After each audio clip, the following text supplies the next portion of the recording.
This morning and all month, we're celebrating Black history with a unique trip. Yeah, we're talking about traveling to a different continent without ever leaving the city of Detroit. Kim DeGiulio is here to explain how it's done. Well, Rhonda and Jason, I got the unique opportunity yesterday to go visit the students at Detroit Service Learning Academy over on 7 Mile, and they have been learning about Africa and the history that Africa has to offer all month long. And I got to go to their African World Tour just by stopping by their classrooms.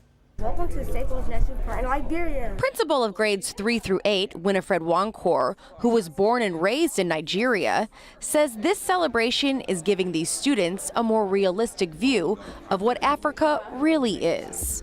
We want them to learn what goes on because everything they see on television is not what happens. We have a lot of good things in Africa that our students don't know about. But now they do. Each classroom adopting a different African country, sharing the food. This is the dessert that's popular, and it's baklava, dried fruit, and nuts. The arts. These were made by some classmates. Oh, cool. The climate. November through April, which is mostly hot and rainy.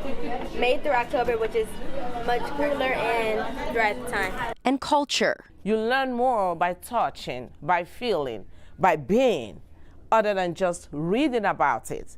So now they can really, like this classroom right here, they can really tell you about Liberia. The students here dressing up like the trees of Sapo National Park. Sapo National Park is also home to the endangered pygmy hippo.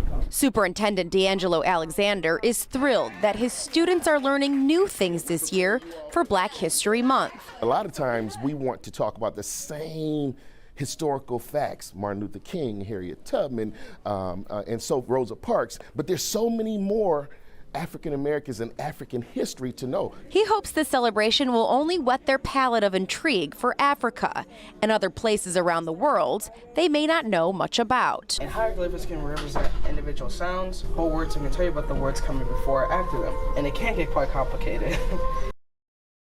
Oh, I just learned so much yesterday, and I had the best time visiting these students. Now, there are also service learning academies in Redford and Oak Park, and they both had similar celebrations as part of their Black History Month events as well.